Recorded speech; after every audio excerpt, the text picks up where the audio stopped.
નિફ્ટીની weekly એક્સપાયરીના દિવસે બજારમાં કન્સોલિડેશનનો mood. Nifty 24,600ની નજીક ફ્લેટ. બેંક નિફ્ટીમાં થોડો વધારો. મિડ કેપ અને સ્મોલ કેપ પણ નાની રેન્જમાં.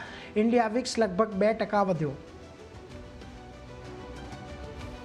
આજે મેટલ અને ડિફેન્સ શેરોમાં જોવા મળ્યું દબાણ. બંને ઇન્ડેક્સ લગભગ 1% ઘટ્યા. વેદાંતા, ટાટા સ્ટીલ, એનએમડીસીમાં 2 થી 3%નો ઘટાડો, જ્યારે આજે આઈટી અને એનબીએફસી શેર્સમાં ખરીદદારી. ટ્રમ્પના ફાર્મા અંગેના નવા આદેશને કારણે ફાર્મા શેરમાં તેજી. ફાર્મા ઇન્ડેક્સ લગભગ 1% ઉછળ્યો. ઓર્બિન્દો, ગ્રેન્યુઅલ્સ, ડિવિઝ લેબ જેવા શેરમાં 2 થી 3%નો ઉછાળો. ટ્રમ્પે ક્રિટિકલ ડ્રગ એપીઆઈના 6 મહિનાનો સ્ટોક રાખવાનો આપ્યો આદેશ.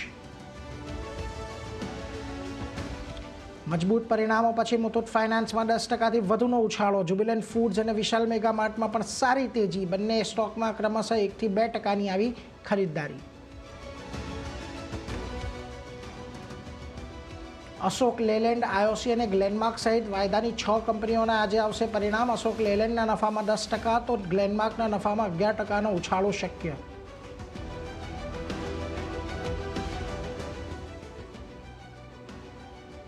અને સોલાર એનર્જીમાં ભારતે હાંસલ કર્યો મોટો પડાવ. સોલાર પીવી મોડ્યુલ મેન્યુફેક્ચરિંગ ક્ષમતા 100 ગીગાવોટ પર પહોંચી. પીએમ મોદીએ કહ્યું, આત્મનિર્ભરતાની દિશામાં મોટું પગલું.